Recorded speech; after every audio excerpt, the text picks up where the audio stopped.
Bismillah walhamdulillah wassalatu wassalamu ala rasulillah Sayyidina wa maulana Muhammad ibni Abdillah wa ala alihi wa sahbihi wa man walah wa la hawla wa la quwwata illa billah Subhanaka la ilma lana illa ma 'allamtana innaka antal alimul hakim Rabbi shrah li sadri wa yassir li amri wahlul 'uqdatan min lisani yafqahu qawli Amma ba'd Segala puji kita panjatkan kepada Allah Subhanahu wa ta'ala Di malam hari ini kita diperkenankan untuk kembali bisa berkumpul di majelis yang mulia ini di masjidnya Allah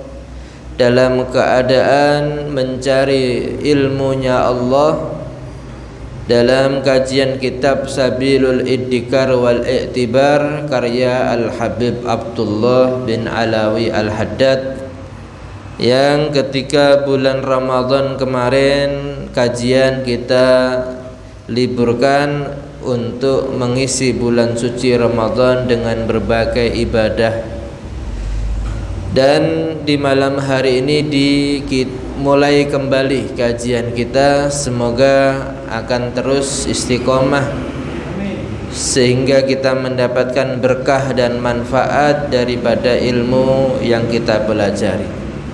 Salawat dan salam semoga tercurah kepada Nabi kita Muhammad sallallahu alaihi wasallam yang di akhirat kita semua berharap mendapatkan pertolongan dari beliau ketika tidak ada satu manusia pun yang peduli dengan kita, yang memperjuangkan kita kecuali Nabi Muhammad sallallahu alaihi wasallam. Di malam hari ini kita akan melanjutkan kajian tentang alam akhirat, yaitu hari setelah kita dibangkitkan dari kubur. Yang diterangkan kemarin adalah dalam keadaan yang sangat panas, berdesak-desakan, dalam keadaan tidak berbaju, tidak memakai alas kaki, dan semuanya mengeluarkan keringat, sehingga banyak orang-orang yang tersiksa dengan keringatnya dia sendiri. Tetapi ada beberapa orang yang Allah berikan rahmat kepada dia, dinaungi oleh Allah Subhanahu wa ta'ala dengan naungan arsy-Nya Allah, sehingga dia tidak merasakan panas, tidak merasa mengeluarkan air keringat yang begitu banyak, dan dia dalam keadaan tenang dikala manusia lain dalam keadaan panik dan kebingungan.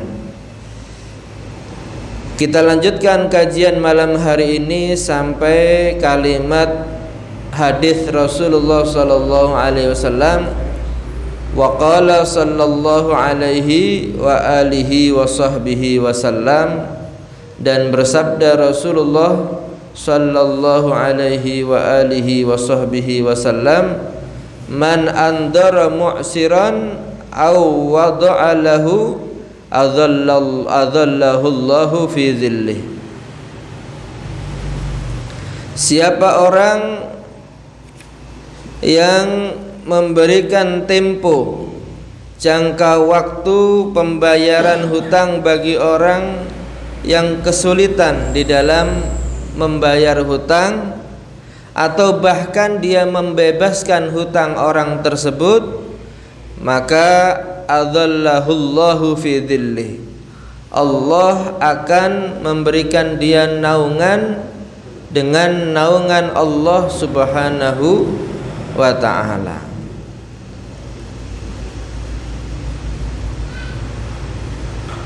Wa qala sallallahu alaihi wa alihi wa sahbihi wasallam, halaman 88. Dan bersabda Rasulullah sallallahu alaihi wa alihi wa sahbihi wasallam,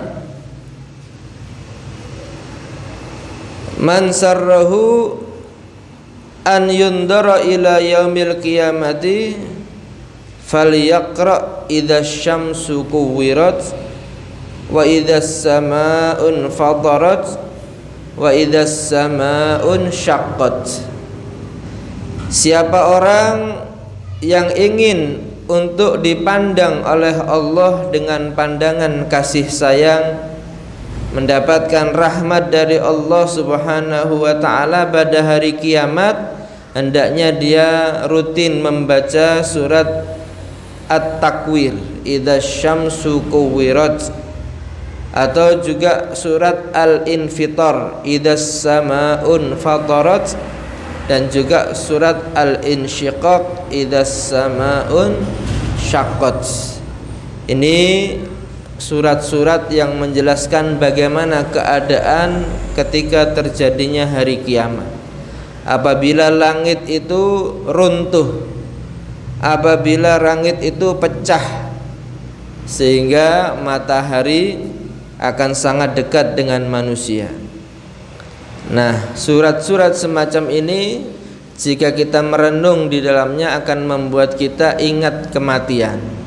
Kehidupan ini tidak selamanya, dan Allah Subhanahu wa taala sudah memberikan informasi tentang hari kiamat, dan Allah tidak pernah mengingkari janji. Ketika orang Islam yang beriman kepada Allah mengingat daripada hari akhirat, dia akan banyak persiapan, dan ketika benar-benar terjadi hari akhirat, dia sudah tidak bingung, tidak panik lagi. Tetapi orang kafir, orang-orang yang tidak beriman kepada Allah, yang tidak percaya dengan Al-Quran, ketika hal itu terjadi, mereka akan sangat terkejut dan sangat bingung. Padahal Allah Subhanahu wa ta'ala sudah jauh-jauh hari menjelaskan di dalam Al-Quran. Maka Al-Habib Abdullah bin Alawi Al-Haddad menjelaskan selanjutnya apa yang terjadi ketika manusia berada di bawah panas yang sangat menyengat, air keringat mencucur dengan deras.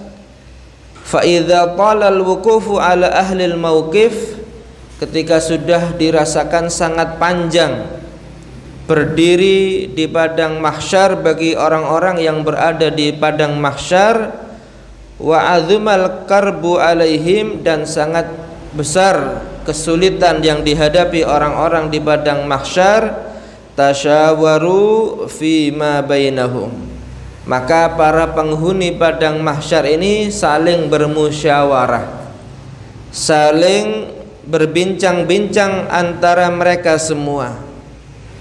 Fiman ya'tunahu, di dalam siapa orang yang akan mereka datangi untuk meminta tolong. Fayashfa'alahum ila rabbihim, untuk mereka meminta tolong supaya mendapatkan rahmat dari Tuhan mereka. Jadi kalau kita bayangkan ketika di suatu lapangan sangat ramai berdesak-desakan dan belum ada keputusan, ada orang-orang yang menunjuk siapa yang hendaknya melaporkan keadaan mereka ini. Begitu pula di padang mahsyar, manusia saling kebingungan siapa yang bisa menolong mereka saat itu. Akhirnya fi an yufsila bainahum, di dalam untuk memperinci di antara orang-orang di padang mahsyar, wa yurihahum mimma hum fihi, dan supaya Allah memberikan istirahat bagi orang-orang yang di padang mahsyar dari keadaan yang mereka alami. Maka fayatuna ila Adam alaihi salam, manusia padang mahsyar berbondong-bondong datang kepada Nabi Adam alaihi salam. Fayuhilahum ala Nuh alaihi salam, tetapi Nabi Adam meminta uzur, meminta maaf kepada manusia, tidak mampu menolong mereka, karena Nabi Adam juga pernah berbuat salah kepada Allah Subhanahu wa ta'ala. Dengan tergoda bujukan iblis, dia melanggar memakan makanan yang dilarang oleh Allah Subhanahu wa ta'ala. Dan kesalahan itu membuat Nabi Adam tidak berani untuk meminta bantuan kepada Allah Subhanahu wa ta'ala tentang urusan manusia. Nabi Adam mengarahkan kepada Nabi Nuh alaihi salam.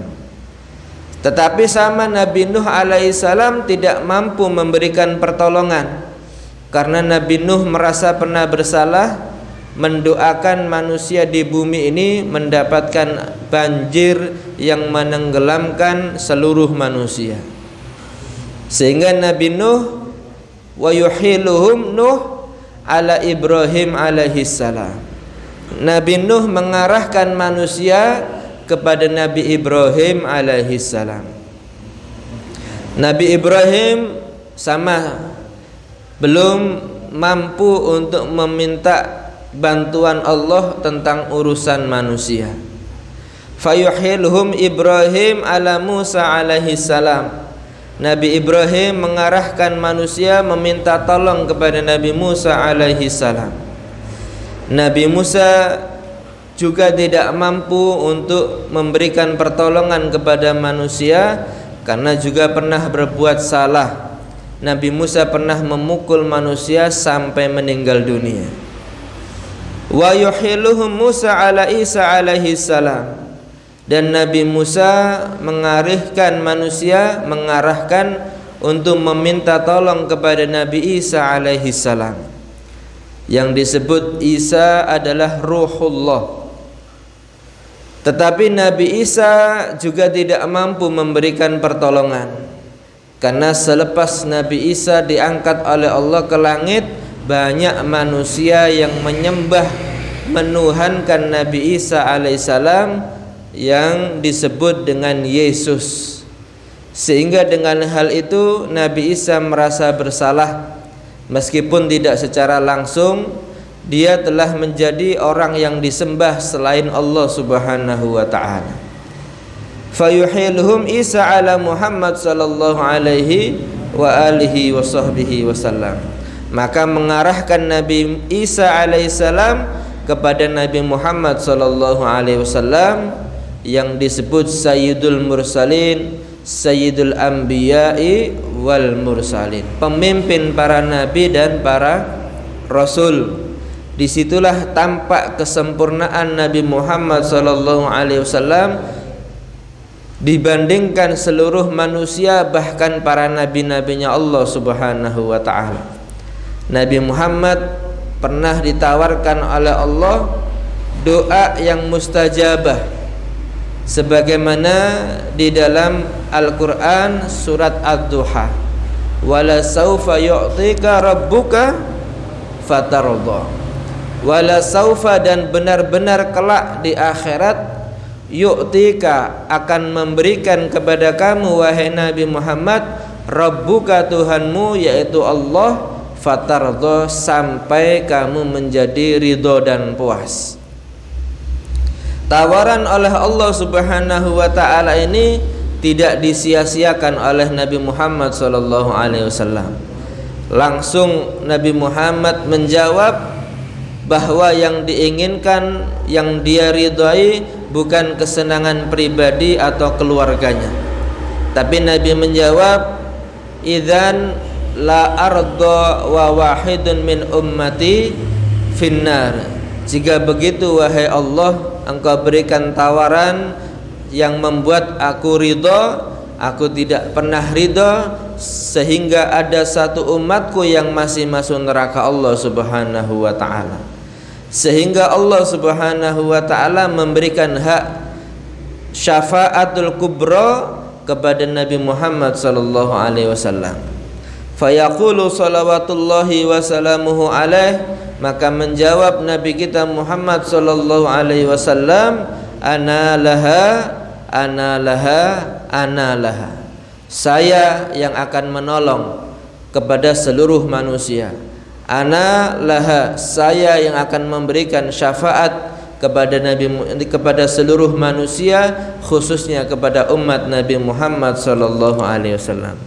Disitulah tampak kesempurnaan Nabi Muhammad yang menjadi satu-satunya penolong seluruh manusia, bahkan para nabi-nabi pun akan meminta bantuan kepada Nabi Muhammad sallallahu alaihi wasallam.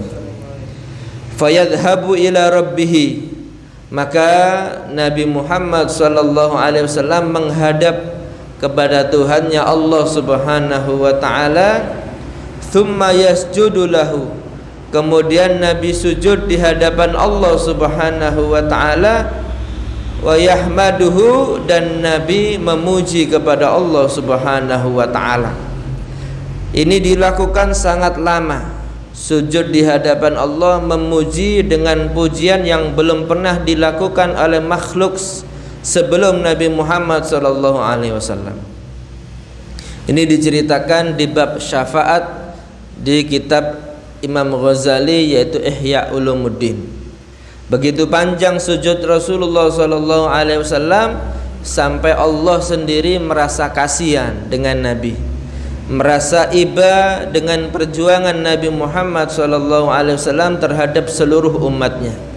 Tsumma yu'maru bi an yarfa'a ra'sahu, kemudian Nabi diperintah untuk mengangkat kepalanya. Wa an yashfa'a, dan untuk memberikan syafaat. Fayusyaffa, dan Nabi pun akan diberikan hak memberikan syafaat kepada seluruh manusia di hari kiamat. Allah Subhanahu wa ta'ala menjawab, ya Muhammad irfa' ra'sak wasfa'tu syafa' was'al tu'ta wasfa'tu syafa'. Wahai Nabi Muhammad, angkat kepalamu, berdoalah akan diberikan apa yang kamu minta, dan mintalah syafaat akan diberikan pertolongan kepada siapapun yang kamu tolong, kata Allah Subhanahu wa ta'ala. Inilah yang membuat kita tidak bisa membalas jasa Nabi Muhammad sallallahu alaihi wasallam. Kalau kasih sayang orang tua kita ini mungkin sebatas di dunia, mereka melahirkan kita, memberikan biaya kepada kita, kita sakit, orang tua mengobati kita. Tetapi ketika sudah di alam barzah, bahkan di akhirat, orang tua kita tidak mampu menolong kita. Tetangga, teman, sahabat kita, bahkan anak kita terkadang tidak mampu menolong kita.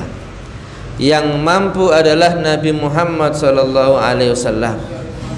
Sehingga dengan itu kita wajib mencintai Nabi Muhammad SAW, bahkan hendaknya membalas daripada kecintaan Nabi Muhammad ini dengan apapun yang kita bisa.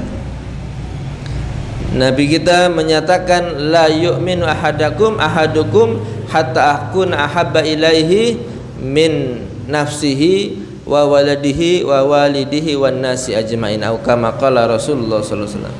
Tidak sempurna iman seseorang sampai dia mencintai aku melebihi cintanya kepada dirinya, kepada anaknya, kepada orang tuanya, dan kepada seluruh manusia.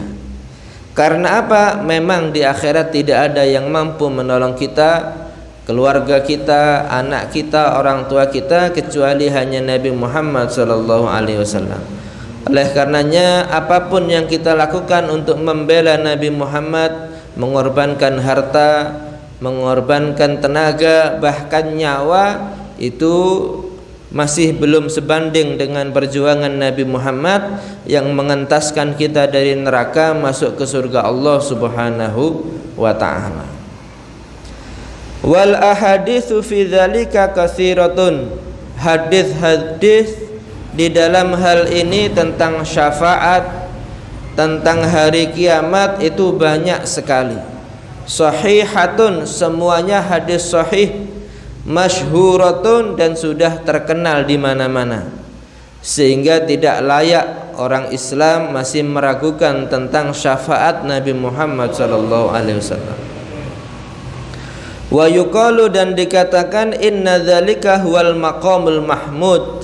Inilah yang disebut dengan maqamul mahmud, maqam yang sangat dimuliakan oleh Allah, maqam yang sangat dipuji oleh Allah Subhanahu wa ta'ala.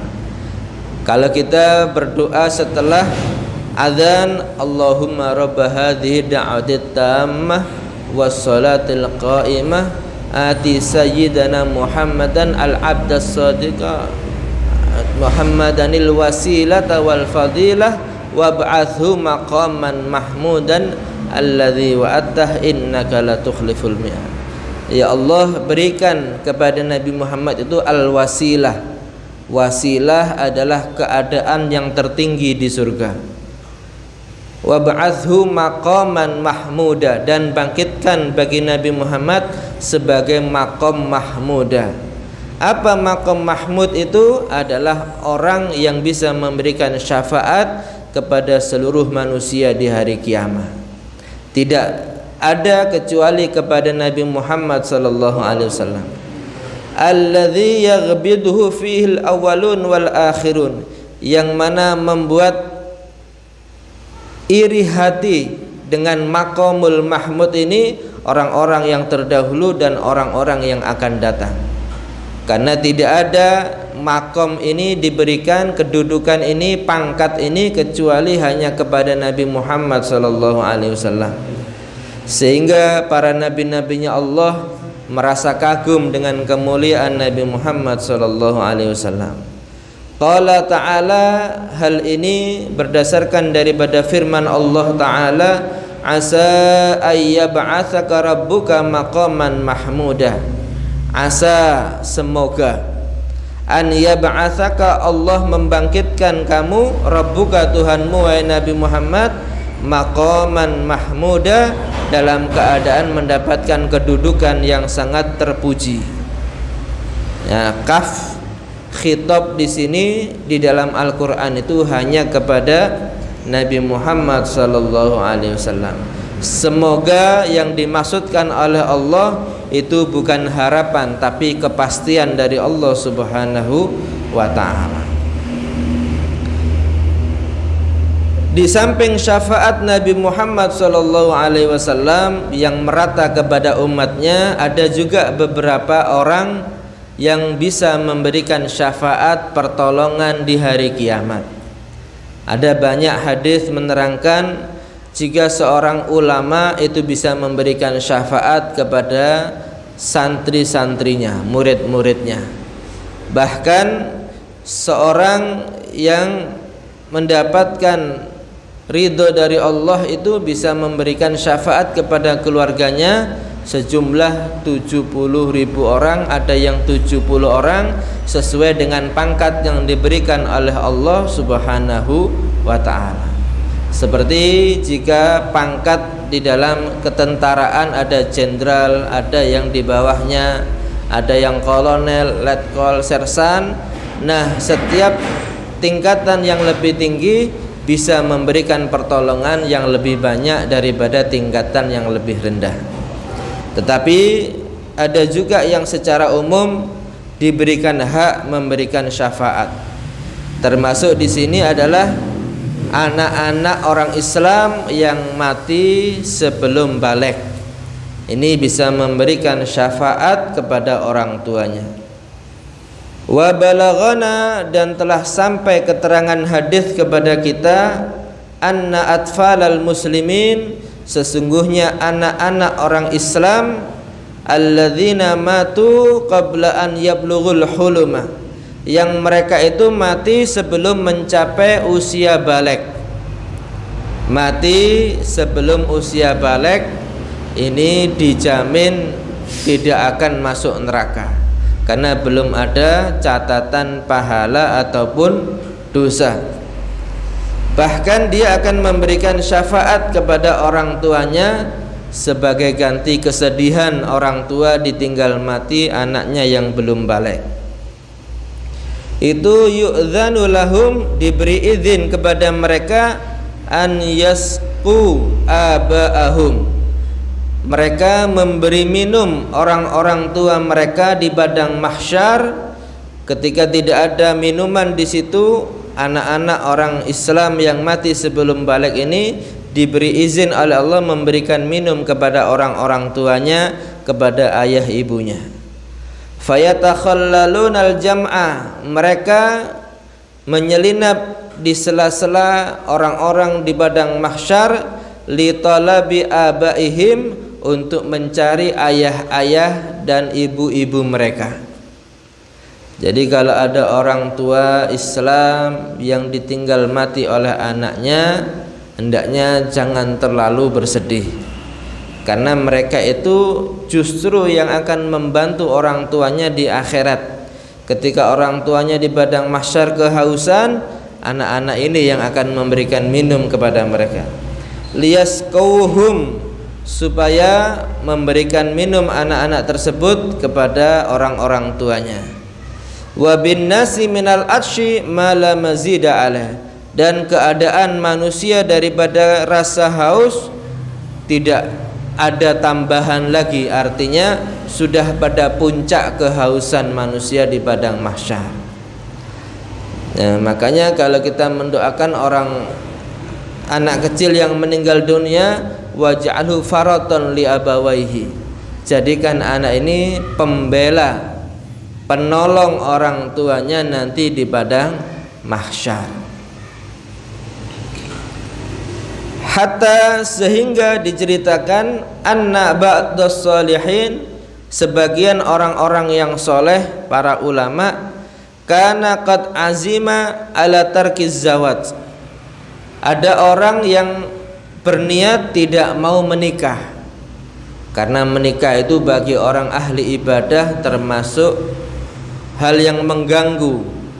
Kalau dia tidak menikah, bebas iktikaf di masjid, membaca Al-Quran sepuasnya, berpuasa tidak ada gangguan, tanpa ada kewajiban mencari nafkah dan sebagainya. Ketika dia harus menikah, maka dia harus bekerja, menafkah keluarga, masih menjaga anak istri, mendidik anak dan istri. Tidak seenaknya iktikaf di masjid, tidak sepuasnya membaca Al-Quran, karena harus membagi waktu dengan kewajiban keluarganya. Sehingga banyak juga orang-orang soleh yang tidak menikah, seperti Imam Nawawi Ad-Damaski, karena sibuk mengarang kitab, sibuk memberikan manfaat yang lain kepada umat muslim. Tetapi jika tidak ada kepentingan seperti itu, dia tidak mau nikah, ini rawan terjadinya pelanggaran syariah. Karena syahwat yang memuncak itu jika tidak dialihkan dengan ibadah atau yang lain, bisa merusak daripada keistiqomahan seseorang. Maka menikah itu juga terkadang solusi untuk menghindarkan daripada kerusakan, daripada pelanggaran agama Allah Subhanahu wa ta'ala. Ada sebagian ulama yang tidak mau menikah, kemudian fara'a fi manamihi, dia bermimpi ketika dia tidur, annahu fi mauqifil qiyamah, seolah-olah dia berada di padang mahsyar di hari kiamat. Wa bihi minal atsyi ma yajullu anil wasfi, dan pada waktu itu dia merasakan kehausan yang sudah tidak bisa diceritakan bagaimana sifatnya. Rasa haus bukan hanya sehari dua hari dia tidak minum, bahkan bertahun-tahun dia tidak minum air di padang mahsyar. Rasa haus yang tidak bisa menyebabkan kematian, rasanya mencekik tapi tidak akan mati, karena mati sudah dia lalui. Fara'a atfalan, kemudian dia melihat beberapa anak kecil, wa bi aidihim aniyah wa fihal ma, yang di tangan anak-anak tadi ada gelas-gelas atau wadah-wadah yang berisi air yang menyejukkan, yang menyegarkan. Wahum yasqauna ahadan, dan anak-anak kecil itu memberikan minum kepada seseorang, mungkin di depannya, mungkin di sampingnya. Dan orang ulama ini juga ingin mendapat minum dari anak-anak tersebut. Wa yada'una ahadan, dan dia meninggalkan orang tersebut. Dikasih minum orang, tapi juga tidak menghiraukan orang lain yang sedang kehausan. Aneh dia. Fastasqahum, maka orang ulama tadi, orang-orang soleh ini minta minum kepada anak kecil tersebut. Faqalu, maka anak-anak kecil yang menyelinap di balik orang-orang pedang mahsyar itu menjawab, innama nasqi aba'ana, hanya saja kami ini mau memberi minum kepada orang-orang tua kita saja. Selain orang tua kita tidak akan kita kasih minum, karena izin dari Allah hanya memberi minum kepada orang-orang tuanya saja. Falamma asbaha, ketika pagi hari dia bangun tidur, dia merasa kalau begitu keadaan orang yang tidak punya anak di akhirat, kehausan tidak ada yang menolong, bagaimana kalau dia seperti itu keadaan di akhirat, tidak punya anak, tidak ada yang membantu di akhirat. Akhirnya talabaz zawat, maka dia talabat tazawuj ala rajai an yarzuqahullahu waladan, dia mencari orang untuk bisa dia nikahi, tapi harapannya Allah memberikan dia anak, fayamutu fi hali tufuliyatihi, tapi anak tersebut mati di waktu kecilnya, belum balik. Liyakuna mimman yusqa fi dzalikal mauqif al-azim karbuhu wa ahwaluhu, supaya dia ada yang memberikan minum ketika dia berada di padang mahsyar yang sangat besar kesulitannya, yang sangat dahsyat rasa hausnya. Itu keinginan dia menikah bukan karena syahwat, tapi karena dia ingin selamat di hari kiamat. Ada anak yang mungkin kalaupun meninggal di waktu kecil akan memberikan dia minum di padang mahsyar. Kalau anak tersebut sampai besar menjadi orang yang ahli ibadah, maka setiap ibadah anak akan mengarah kepada orang tua. Karena dikatakan idza mata ibnu adam inqata amaluhu illa min thalath. Kalau manusia sudah mati, terputus amalnya kecuali 3 hal. Yang pertama, shadaqatin jariyah, sedekah jariyah yang pahalanya tidak terputus, seperti pembangunan sarana-sarana ibadah, sepanjang tempat itu dipakai ibadah, sepanjang itu dia dapat pahalanya.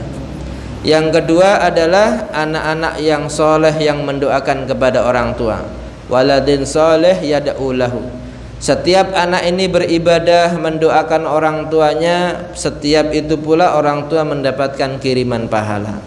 Yang ketiga, ilmin yuntafa'u bihi, atau ilmu yang dia ambil manfaatnya disebarkan kepada orang lain. Sepanjang ilmu dimanfaatkan oleh orang lain, sepanjang itu dia mendapatkan pahalanya.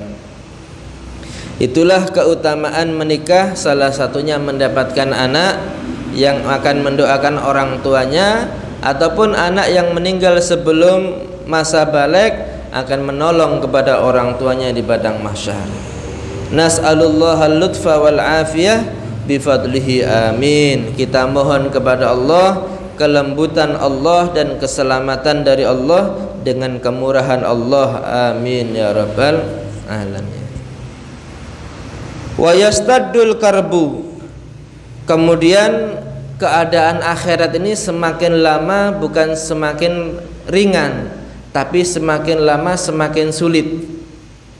Kalau kita melihat orang yang hamil itu bulan pertama berat, bulan kedua semakin berat, sampai ketika melahirkan itu puncak daripada rasa sakit, berat dan sebagainya. Ketika sudah melahirkan, nah disitulah selesai daripada kesulitan. Begitu pula padang mahsyar itu berat, ditambah lagi ada hisab lebih berat lagi, mizan ada lagi, sampai puncaknya melewati siratal mustaqim. Itu puncak daripada kesulitan di alam akhirat. Kalau dia selamat, maka selepas itu akan bahagia selama-lamanya. Tapi jika tidak selamat, maka bukan semakin senang, semakin susah selama-lamanya, masuk neraka Allah Subhanahu wa taala. Na'udzubillah min wa yastaddul karbu wa ta'dhumul ahwalu ala ahlil mauqif, dan semakin besar kesulitan bagi orang-orang di padang mahsyar. Hatta balagana, sampai-sampai datang keterangan kepada kita, annal kafira yaqul, sesungguhnya orang kafir nanti akan berkata di akhirat, Rabbi arihni walau ilanna, ya Allah segerakan selesaikan urusan hari kiamat ini meskipun kami harus masuk neraka. Na'udzubillah min. Seperti itu kadang-kadang orang yang hamil itu usia 8 bulan tidak mampu menahan rasa sakit. Dia ingin segera dioperasi sesar dan sebagainya untuk lepas daripada rasa sakit. Itu memang yang dia pikirkan, tetapi bukan semudah itu. Selepas melahirkan itu justru kesulitan yang sebenarnya. Dia harus merawat anaknya, menyusui, menggendong.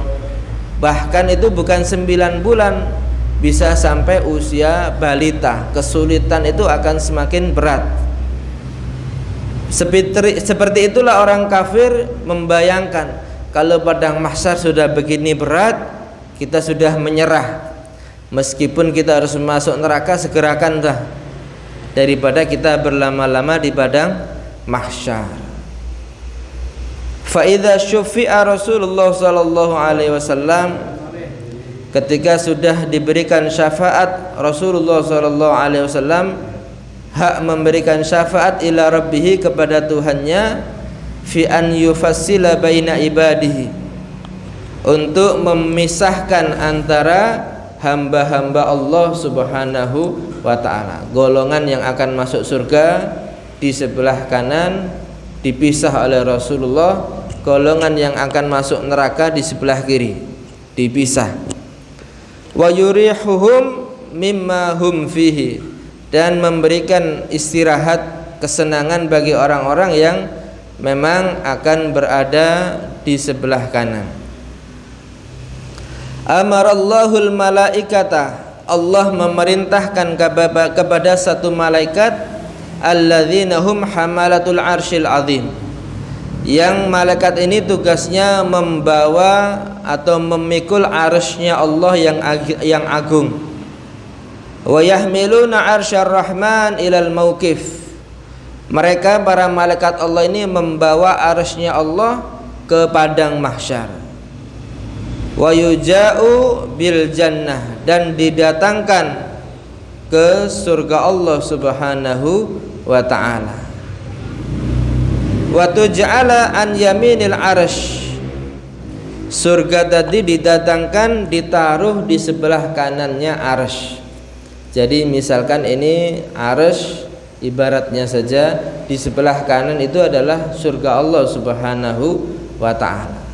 Memang ditampakkan oleh Allah surga dan neraka ketika manusia sudah di padang mahsyar, supaya kelihatan orang yang masuk surga ini merasa selamat daripada azab yang begitu besar yang pernah dia lihat, sangat bersyukur.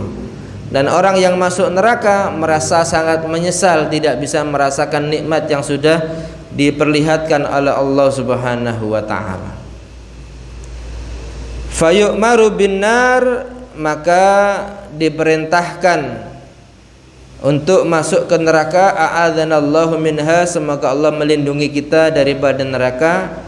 Wa tuj'ala ala yasaril arsh, dan malaikat ini membawa neraka ditaruh di sebelah kirinya arsy-Nya Allah subhanahu wa ta'ala.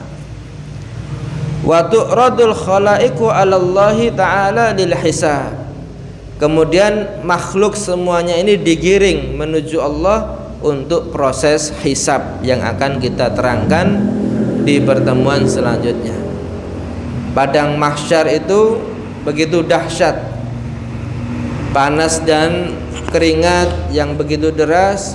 Juga Allah tampakkan surga dan neraka. Di dalam Al-Hakumut Takatsur itu dijelaskan, Thumma la tarawunnaha ainal yaqin thumma la tus'alunna yawma idzin thumma la tarawunnaha ainal yaqin. Kemudian la tarawunnaha, benar-benar mereka manusia ini akan melihat surga dan neraka ini ainal yakin, dengan mata yang yakin. Kalau kita di dunia ini hanya sebatas ilmul yakin atau hakul yakin. Ilmul yakin maksudnya kita dengarkan ilmu, kita jadi yakin, oh ada surga, ada neraka. Kita yakin ada itu, tapi berdasarkan ilmu.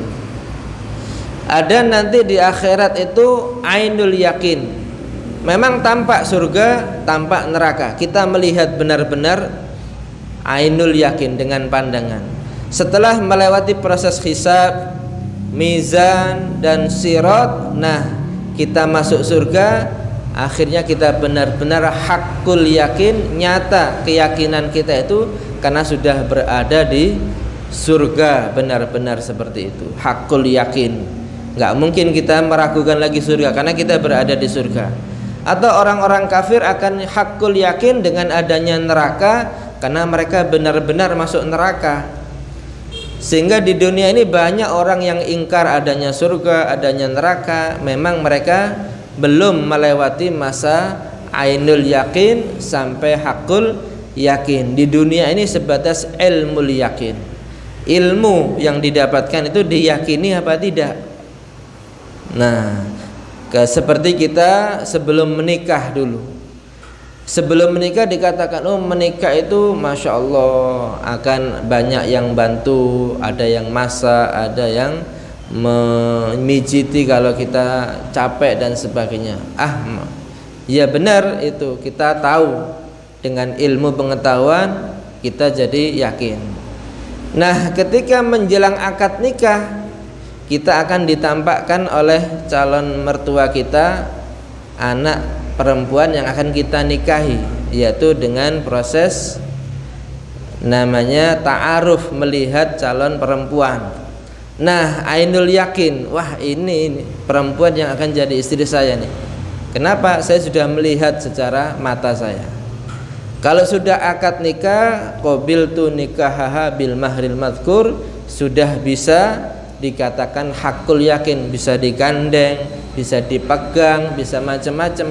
Karena sudah hakikatnya kita sudah menikah, hakul yakin. Nah, seperti itu juga antara surga dan neraka. Sehingga tidak dipungkiri banyak orang yang tidak yakin di dunia ini karena sebatas ilmu. Ilmu itu ada orang yang yakin diberikan hidayah oleh Allah, ada orang yang tidak mendapatkan hidayah, tidak bisa yakin. Tapi kalau sudah masuk padang mahsyar, semuanya akan yakin adanya surga, adanya neraka, adanya malaikat, karena ditampakkan benar-benar oleh Allah di hadapan seluruh manusia. Ketika sudah melewati proses akhirat, akan menjadi hakul yakin, benar-benar yakin sudah, karena dia memang memasuki surga atau naudzubillah masuk ke neraka Allah Subhanahu wa taala. Semoga kita semua mendapatkan ilmu yakin ini, ditambah dengan keimanan oleh Allah, dan dijaga hidayah kita sampai kita meninggal dunia tetap membawa keyakinan tentang kebenaran Allah dan Rasulullah SAW, dan kita di akhirat mendapatkan syafaat Nabi Muhammad SAW, menjadi golongan yang akan masuk ke surga Allah Subhanahu wa taala, dihindarkan daripada golongan yang masuk neraka Allah Subhanahu wa taala. Dan semoga kita bisa istiqamah melanjutkan kajian kita agar kita mengerti hakikat daripada kehidupan kita ini, bukan hanya sebatas dunia, tapi tujuan akhirnya adalah bisa masuk ke surga Allah Subhanahu wa taala, melewati proses alam barzakh, alam akhirat, semuanya dengan mudah tanpa ada halangan, dan kita berkumpul dengan orang tua kita, orang yang kita cintai, dan Rasulullah SAW di surga Allah Subhanahu wa taala. Kurang lebihnya mohon maaf. Wallahuminkum. Wassalamualaikum warahmatullahi wabarakatuh.